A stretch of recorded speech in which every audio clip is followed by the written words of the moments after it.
आज हम लोग बेटा क्वेश्चंस करते हैं डॉट प्रोडक्ट के, कि डॉट प्रोडक्ट के अगर कोई क्वेश्चंस आता है तो हम कैसे इसको सॉल्व कर सकते हैं।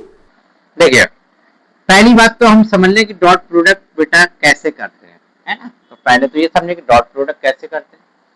अगर मैंने कहा सपोज कोई एक वेक्टर ए है और इस वेक्टर के साथ एक वेक्टर बी है और इन दोनों के बीच का सपोज एंगल क्या है, थीटा। क्लियर बात। एक वेक्टर ए के साथ में मैंने एक वेक्टर बी लिया जो ए के साथ में कितना एंगल बना रहा है, थीटा। तो बेटा ए वेक्टर डॉट बी वेक्टर, इसी डॉट प्रोडक्ट का एक और नाम हम लोग क्या बोलते हैं, स्केलर प्रोडक्ट। क्या बोलते हैं इसको बेटा, स्केलर प्रोडक्ट। और स्केलर प्रोडक्ट को हम बोलते हैं डॉट प्रोडक्ट। और डॉट प्रोडक्ट इसलिए बोलते हैं क्योंकि इसको हम डॉट से रिप्रेजेंट करते हैं। देखिए यहाँ पर आप किससे रिप्रेजेंट कर रहे हैं, डॉट से रिप्रेजेंट कर रहे हैं। तो ये कौन सा प्रोडक्ट कहलाएगा, डॉट प्रोडक्ट कहलाएगा। तो दो वेक्टर का डॉट प्रोडक्ट हमें पता है बेटा किसके बराबर होता है, A mod of A and mod of B, और इन दोनों वेक्टर यानी ए और बी के बीच का एंगल। और यहाँ पर डॉट प्रोडक्ट में एंगल कौन सा लेते हैं, कोसाइन एंगल। तो यहाँ से क्या हो गया, कॉस थीटा। तो इसको हम ऐसे भी लिख सकते हैं बेटा, vector A dot vector B equal to A B cos theta. तो दो वेक्टर का डॉट प्रोडक्ट किसके बराबर होगा, दो वेक्टर का डॉट प्रोडक्ट बराबर होगा उन दोनों वेक्टर के मैग्नीट्यूड और उन दोनों वेक्टर के बीच के कोसाइन एंगल से। कोसाइन एंगल का मतलब कॉस थीटा से। तो यहाँ से A dot B equal to क्या आ गया, ए बी कॉस थीटा। यहाँ से अगर हमको थीटा की वैल्यू निकालनी हो तो कॉस थीटा इक्वल टू बेटा क्या लिख सकते हैं, कॉस थीटा इक्वल टू लिख सकते हैं A dot vector B, vector A dot vector B upon क्या होगा, mod of A and mod of B.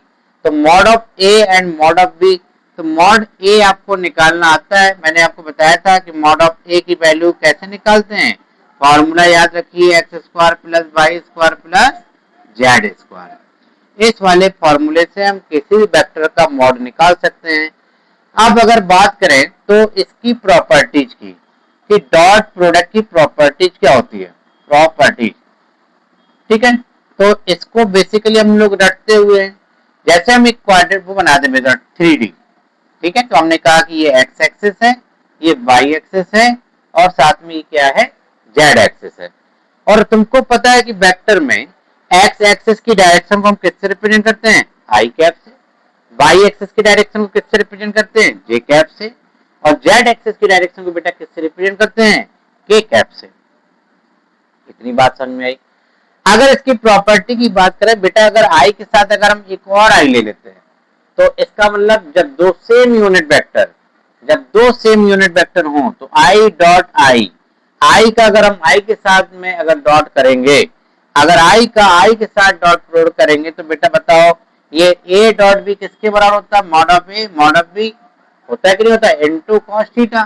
तो इसका क्या करेंगे भाई, mod of I into cos theta. और जब दो वेक्टर एक ही डायरेक्शन में होते हैं तो बेटा बताओ इनके बीच का एंगल कितना होता है। जब दो वेक्टर एक ही लाइन पर हो, एक ही डायरेक्शन में लाई कर रहे हो तो उनके बीच का एंगल होता है 0 डिग्री। जब एक ही लाइन पर लाई करने वाले दो वेक्टर अपोजिट डायरेक्शन में हो तो वहां पर एंगल क्या होता है, 180 डिग्री। तो यहाँ से इसका मतलब एंगल कितना होगा दोनों के बीच में, 0 डिग्री। तो यहाँ से cos 0 की वैल्यू कितनी होगी, 1। और आई कैप का मॉड कितना होगा बेटा, क्योंकि आई कैप तो यूनिट वेक्टर है और यूनिट वेक्टर का मॉड कितना होता है, मैग्नीट्यूड 1। तो इसका भी 1 और इसका भी 1, इसका भी 1। तो बेटा आई डॉट आई की वैल्यू क्या हो गई, 1। इसका मतलब जो आप अभी तक रटते आ रहे हैं कि दो सेम यूनिट वेक्टर का अगर हम डॉट करते हैं तो 1 और अपोजिट के साथ करते हैं तो 0। अब अपोजिट के साथ 0 कैसे हो जाएगा यार, तो अगर आई डॉट अगर हम जे करते हैं, आई डॉट जे अगर हम करते हैं तो बताइए आई और जे के बीच का एंगल क्या हो गया, 90। तो cos 90 की वैल्यू क्या हो गई, 0। तो पूरा आंसर हमारा क्या हो गया, 0। तो एक बात दिमाग में रखिए कि जब भी दो सेम यूनिट वेक्टर का आपस में डॉट प्रोडक्ट करेंगे तो बनाएगा। अगर जब दो डिफरेंट यानी अपोजिट यूनिट वेक्टर का अगर आपस में डॉट करेंगे तो डॉट प्रोडक्ट कितना आएगा, 0। अब इसी बात को याद रखते हुए हम एक क्वेश्चन करते हैं। यहाँ पर फॉर्मूला सामने लिखा हुआ है, और हम लोग इसको इरेज नहीं करेंगे और हम इस पे क्वेश्चंस करेंगे। बहुत आसान सा क्वेश्चन है। जैसे मैंने कहा बेटा, if vector A equal to 2i cap plus 4j cap, ठीक है, 2i cap plus 4j cap plus 2k cap, और एक वेक्टर मैंने भी इक्वल टू ले लिया 4i cap minus 2j cap minus के 2k कैप, और मुझसे कहा गया कि find vector A dot vector B. तो A vector dot B vector की वैल्यू आपको बतानी है, तो यानी डॉट ही प्रोडक्ट तो करना है यहाँ पर। तो डॉट प्रोडक्ट करना तो मैंने आपको बताया था कि सेम के रिस्पेक्ट में करेंगे तो 1 और अपोजिट के साथ करेंगे तो 0। तो बताइए, अच्छा 4i का 2i में करेंगे तो बेटा कितना होगा, i का i में करेंगे तो 1, और 2 इंटू 4 कितना हो गया 8। अरे बात समझ में आई कि नहीं आई? और ये प्लस माइनस माइनस तो माइनस हो जाएगा। j का j में करेंगे तो क्या होगा 1, और 2 का 4 पे करेंगे तो क्या होगा 8। क्लियर बात है। और यहाँ से अगर प्लस माइनस माइनस तो यहाँ से क्या हो, k का k में करेंगे तो 1 और 2 का 2 में करेंगे तो 4।